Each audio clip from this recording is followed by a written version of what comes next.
Bonjour à tous. Merci GRDF pour son accueil. Moi, ça me fait très plaisir personnellement de voir des jeunes boîtes qui sont autour d'un projet commun, qui est finalement la transition énergétique, relier le digital au service de la lutte contre le réchauffement climatique. Alors aujourd'hui, je vais vous présenter Axibio et je m'appelle Arnaud Pequin, j'ai 22 ans et je représente cette entreprise. Alors Axibio, si je devais la résumer en une phrase, je dirais que c'est le chemin de fer entre la poubelle du particulier et ceux qui seront amenés à utiliser cette matière non pas comme un déchet mais comme une ressource. Donc on est exclusivement nous sur le déchet alimentaire, que c'est un vaste problème, un vaste enjeu. Et donc on conçoit et développe des solutions françaises pour la collecte et le pré-traitement des déchets alimentaires qui par ailleurs peuvent être collectés. Donc notre enjeu c'est de fournir aux collectivités locales françaises et européennes, puisque c'est en lien avec une loi européenne qui oblige la mise en place de création des déchets alimentaires pour 2024, de donner les cartes pour construire localement sa filière de collecte et de valorisation des déchets alimentaires. Pour rentrer concrètement dans le sujet, je vais partir de notre base, qui est finalement la Gaia Box. Les Gaia Box, ce sont des bornes d'apport volontaire qui sont dédiées pour la collecte des déchets alimentaires. Alors pourquoi le point d'apport volontaire? L'argument est avant tout économique. On a fait beaucoup d'études, notre expérience nous a donné raison, mais sur une collecte en point d'apport volontaire, on est au minimum 3 à 5 fois moins cher qu'une collecte en porte-à-porte. Le calcul est finalement assez simple à faire. On produit en moyenne 1 kg par habitant par semaine pour une démographie de 2,3 personnes par foyer en France. Donc une collecte en porte-à-porte amène à collecter au minima une fois par semaine 2,3 kg de déchets alimentaires. Donc, pas besoin d'avoir fait maths pour se rendre compte que ça peut vite coûter très cher. On est face à une problématique qui est finalement celle des collectivités locales. Et encore plus par rapport aux déchets alimentaires, puisque les déchets alimentaires vont confronter à une problématique d'hygiène, de manutention, puisque c'est un déchet qui est très lourd. Et puis même, moi je vous le dis, en allant voir toutes les collectivités locales, j'ai parfois l'impression qu'on traite un déchet nucléaire, donc c'est compliqué. Donc notre approche a été de concevoir des équipements qui sont adaptés à ce flux, qui mêlent à la fois l'hygiène, le design, et qui visent à être scalable, qui visent à être généralisés de partout à des coûts optimisés. À ces bornes d'apport volontaire, on peut ajouter un contrôle d'accès. En fait, le contrôle d'accès, il est avant tout là pour sécuriser la filière et éviter d'avoir des heures de temps. Je fais souvent cette analogie, mais c'est éviter que ma borne d'apport de déchets devienne une corbeille de rue. Voilà. Donc, comment ça marche un contrôle d'accès? Ce sont des personnes qui s'identifient avec une carte ou un badge.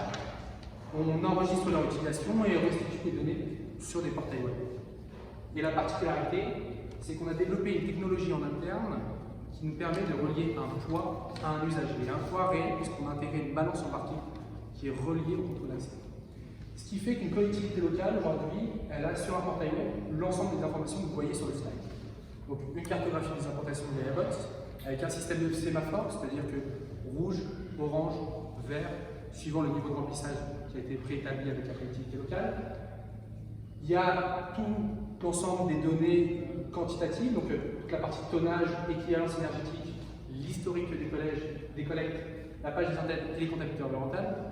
D'un point de vue plus général, c'est assurer de la traçabilité sur la filière.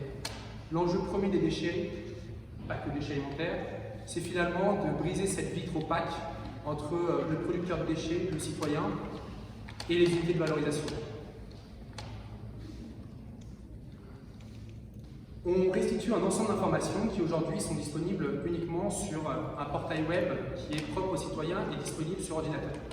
Donc le citoyen, grâce à son identification, il peut suivre ce qu'il a déposé dans le mois, derrière ce que ça a permis de produire. Donc vous voyez, c'est un peu comme une comptabilité environnementale, mais qui est factuelle, qui est réelle, parce que c'est lié à des données d'une personne qui a déposé des déchets alimentaires.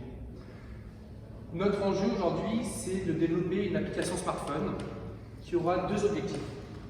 La première, c'est d'un point de vue technique, d'améliorer le geste du tri, puisque un badge, ça s'oublie, un smartphone, beaucoup moins. Et là, je me réfère à une étude de l'ARCEP qui, en 2021, a sondé beaucoup de Français, et ce qui ressort, c'est que 84% des Français aujourd'hui possèdent un smartphone. Donc on n'est pas face à une population qui n'en a pas. Le deuxième argument, c'est que 2/3 des Français ont déjà installé une application. Donc c'est quelque chose qui pourrait être courant à l'avenir et qui pourrait tout à fait être envisageable. Et on a 3/4 des Français qui, durant la pandémie, ont utilisé Internet comme un lien entre les personnes. Ce qui prouve bien que le rapport avec l'Internet, avec les smartphones, a complètement évolué ces dernières années. Et qu'on est dans le cœur du sujet aujourd'hui, c'est de lier le digital à finalement les enjeux de demain pour nous permettre de nous relier de manière dématérialisée, même si à un moment, on peut tout à fait être ensemble de manière complètement réelle. L'appli et le badge, alors là, c'est dans un point de vue purement macro. Tout le monde n'a pas un smartphone, c'est la population qui n'a pas un smartphone. Et puis moi qui ai un iPhone, là je dois avoir 10% de batterie.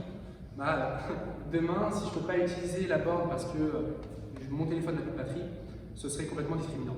Donc ça sera une application qui pourra être complémentaire du système de badge pour que dans tous les cas, on ne puisse écarter personne dans la généralisation et création des déchets alimentaires. Voilà.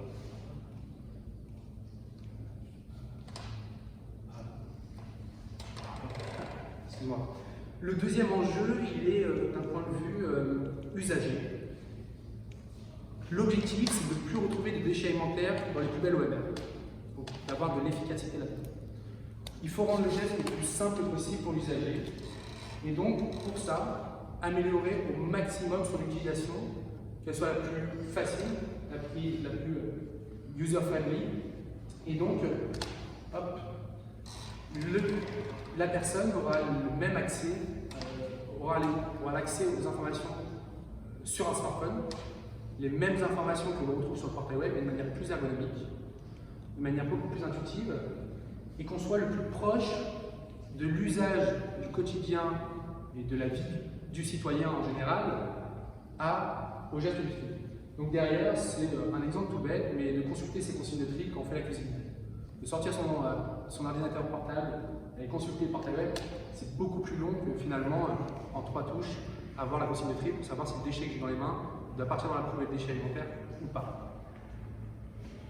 D'un point de vue général, la donnée, elle ne sort pas de nulle part. Aujourd'hui, j'imagine que la plupart d'entre vous sont sur Strava, par exemple. À Strava, vous avez enregistré votre marche du dimanche, si vous avez pu marcher le dimanche, ou alors enregistrer votre viande super protéinée sur Yuka.